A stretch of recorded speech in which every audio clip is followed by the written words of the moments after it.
আসসালামু আলাইকুম, solution 360 service থেকে সবাইকে স্বাগতম। আজ আমি দেখাবো অ্যাডোব ইলাস্ট্রেটর অ্যাকশন পার্ট, অর্থাৎ অ্যাকশনটা খুবই গুরুত্বপূর্ণ।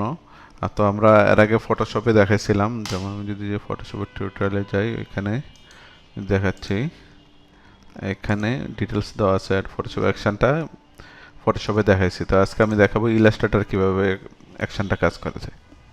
অর্থাৎ অ্যাকশনটা হলো এমন একটি অ্যাডোব ইলাস্ট্রেটরের সেটিং, যেটা হলো অ্যাডোব ইলাস্ট্রেটরের অটোমেশন টুল। এই অ্যাকশনটা হলো এই অ্যাডোব ইলাস্ট্রেটরের অটোমেশন টুল। অটোমেশন টুলটা হলো এরকম, অর্থাৎ যা আমরা পুনরাবৃত্তিমূলক কাজগুলো দ্রুত এবং সহজে করতে পারি। অর্থাৎ একই কাজ বারবার করার সাথে একবার একটা কাজ রেকর্ড করে করে নিলে বারবার একই জিনিস ইজিলি এবং সহজে করা যায়। যেমন এই অ্যাকশন তৈরির সুবিধা হলো সময় বাঁচে, অর্থাৎ একাধিক ফাইলের উপর দ্রুত অ্যাপ্লাই করা যায়। তো বেস ফাইল যেটা হলো আমরা ফটোশপে করি, যে এক ফোল্ডারে 100 ইমেজ থাকলে এগুলোর উপর অ্যাপ্লাই করতে পারি, এরকমও আমরা এখানে করতে পারবো। এবং বারবার একই সেটিংস প্রয়োগে ঝামেলা দূর হয়, বারবার একই সেটিংসের উপর কাজ করে ঝামেলা দূর হয়, মানে ইজিলি করা যায়, এগুলো বারবার করতে হয় না। অর্থাৎ যেগুলো কাজ বারবার করতে হয় সেগুলা একবার একটা কাজ করে রেকর্ড করে নিলে সেটা পরবর্তীতে অ্যাপ্লাই করলে আর ওই সময়টা লাগে না। তো আমি এখানে কিছু ইলাস্ট্রেটরের কিছু ডিফল্ট অ্যাকশন আছে, আমি যদি দেখাতে চাই।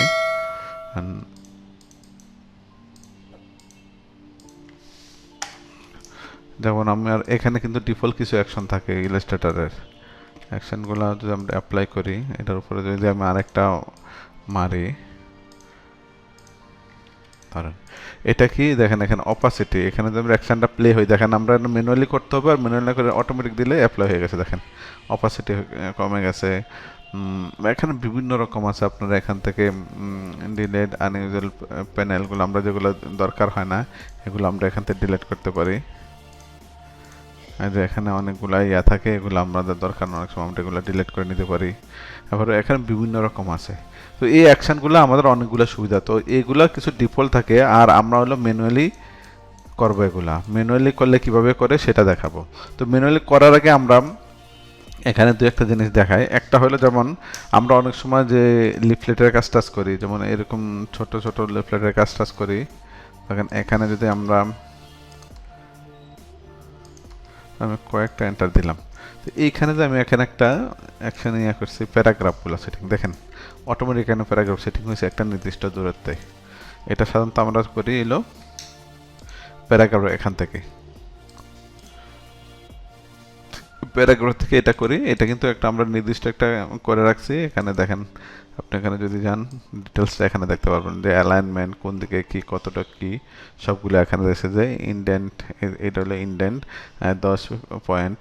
এভাবে আমরা কিন্তু সেট করে রাখতে পারি, কারণ এই একই জিনিস আমরা যখন বিভিন্ন রকম আমরা লিফলেট বা কোনো ব্রোশিওর করি তখন একই রকম এর উপরে কাজ করতে হয়। একই রকম প্যারাগ্রাফ স্টাইলিং এর উপর কাজ করে, প্যারাগ্রাফ স্টাইলিং আমরা আমাদের মতো করে নিতে পারি। তারপর আরেকটা পেজ এখানে আমি অ্যাড করলাম, অ্যাড করলেও আমরা একই রকম, যেটা অটোমেটিক নিয়ে নিছে, কারণ আমরা ওই সিলেকশনের মধ্যে করে রাখছি। তো এইভাবে কিন্তু অটোমেশন অনেকগুলো কাজ করা যায়। আমরা যতবার আমরা যদি বই করি, অনেক দেখা যায় 100 পেজ 200 পেজের বই করি, তখন সেই ক্ষেত্রে কিন্তু আমরা এরকম অ্যাকশন ক্রিয়েট করে রেখে দিতে পারি, সেখানে পরবর্তী আমরা অ্যাপ্লাই করতে পারি। তারপরে ধরেন আমরা অনেক সময় কি করি, আউটপুটের জন্য অনেক সময় কি অনেক কিছু করতে হয়, যেমন কোনো ফাইল লক থাকলে আনলক করতে হয়, হাইড করা থাকলে আনহাইড করতে হয়। তারপরে আমরা ফাইলের ওভার প্রিন্টটা ব্ল্যাক করতে চাই না, ফিল ব্ল্যাক করতে হয় আউটপুট সেটিং দেওয়ার সময়, অফসেট প্রিন্টিংয়ের। তো এগুলা যদি আমরা করি, তো সেই ক্ষেত্রে আমি এখানে একটা ইয়ে করছি, দেখেন আমি যদি এই অ্যাকশনটা চালাই আউটপুট সেটিংয়ের জন্য, এখানে দেখেন একটা আছে show all is currently not currently available, অর্থাৎ আমি এখানে সবগুলা ইয়ে করে রাখছি আমি এটা দেখানোর জন্য। এই যে দেখেন এটা একটা হয়ে গেছে, সেভও হয়ে গেছে অটোমেটিক। তো এই অ্যাকশনটা যেহেতু কাজ করে না, আমি এটা দিয়ে আনডো করি। ধরেন এই অ্যাকশনটা আমি এখানে একটা লক করলাম, এখানে অনেক সময় আমার একটা ইয়া থাকে, আমার হাইড করা থাকে। তো অনেক সময় লক করা থাকলে, হাইড করা থাকলে এগুলা আমরা বারবার অনেক সময় মনে থাকে না।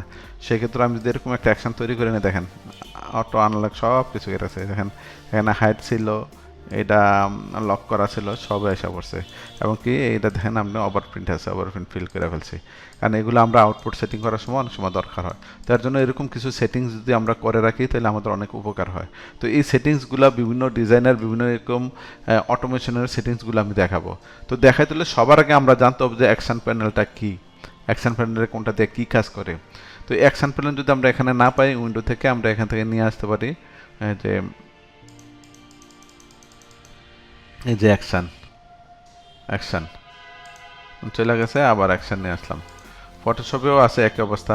তো এইটার ডিটেলস কিন্তু আমি ফটোশপের টিউটোরিয়ালে দেখাইছিলাম। আপনারা যদি আমার ফটোশপের টিউটোরিয়াল এখান থেকে যান, তো সেখানে কিন্তু দেখাইছিলাম স্টেপ বাই স্টেপ। এখানে যদি ক্লিক করি, এখানে কিন্তু ডিটেলস দেওয়া আছে অ্যাকশন প্যানেলের। এই যে প্যানেলগুলো কোনটার অ্যাকশন সেট বলা হয়, এটার অ্যাকশন সেট, এগুলোর ইন্ডিভিজুয়াল অ্যাকশন, অর্থাৎ এইটা হলো অ্যাকশন সেট আর এগুলো হলো ইন্ডিভিজুয়াল একটা অ্যাকশন, এটা আর একটা অ্যাকশন।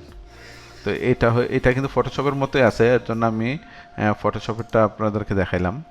তারপরে এগুলা হলো অনেক সময় যদি আমার এই জায়গাটা এই অ্যাকশনটা কাজ হবে না, কারণ টিক যদি উঠাই দেই তখন এই অংশটা কাজ হবে না। যেমন আমি যদি এখানে টিকটা এখানে ক্লিক করে দিতে পারি না, এগুলো দরকার হয় না, উঠে দিলেই অ্যাকশনটা একবার এখানে অনেকগুলো কাজ থাকে। এখান থেকে যেমন আমার যদি আনলক করা না থাকে, আমি এটা উঠাই দিয়ে যদি আমি শোয়াল না থাকে দুইটা দিয়ে দিই, এখন এটার মধ্যে কাজ হবে। দেখেন ক্রিয়েট আউটলাইন ইজ কারণ আমি আউটলাইন করে ফেলছি। তো এরকম না থাকলে এটা যদি উঠাই দিই আবার আমি দিয়ে দেখে দেন, এখন ওই মেসেজটা আর আসে নাই। তো সুতরাং এরকম অনেক কিছু করা যায়। আবার টিক চিহ্ন দিলে আবার এগিয়ে দিলে আবার সবগুলা চেক করবে। অর্থাৎ এটা আমি যে কাজটা করছি যেভাবে, এটা কিন্তু প্রসেসটা রেকর্ড হয়েছে এখান থেকে। তো এই প্যানেলগুলা এগুলো অন অফ করা যায়, আপনি এখান থেকে ক্লিক করে অন অফ করা যায়, এবং এগুলো হলো ডিলেট করা যায়। এটা হলো নতুন অ্যাকশন, এটা হলো অ্যাকশন সেট যেটা এটা। আর এখান থেকে হলো এটা হলো প্লে করি, অ্যাকশন প্লে করা। এখানে ধরে আমি যে এটা প্লে করলাম, এটা এখানে আমরা এখান থেকে হলো আবার নতুন করে এটা রেকর্ড করা যাবে এখান থেকে। তো এগুলো কিন্তু ডিটেলসটা আমি আমার এই ইলাস্ট্রেটরে এখানে ফটোশপের এখানে তুলে দিয়েছে, কোনটা দিয়ে স্টপ কোনটা দিয়ে প্লে। এই যে এখানে দেখেন এটা দেখলে হবে, ঠিক ফটোশপেরটার মতোই এটা। তবে ফটোশপের কিছু কিছু কাজ বেশি রেকর্ড করা যায়, আর ইলাস্ট্রেটরে অনেক কাজগুলো রেকর্ড করা যায় না। তো এই মেইন প্যানেলটা যদি আপনারা দেখেন, stop, record, play, new set, new action, delete, action set, action, expand action, include exclude action, menu dialogue box, সবগুলো কিন্তু এখানে আমি অ্যারো দিয়ে দেখাই দিছি। তো এইটা যদি দেখেন মোটামুটি ইলাস্ট্রেটরের এই পার্টটা আপনারা দেখা হয়ে যাবে।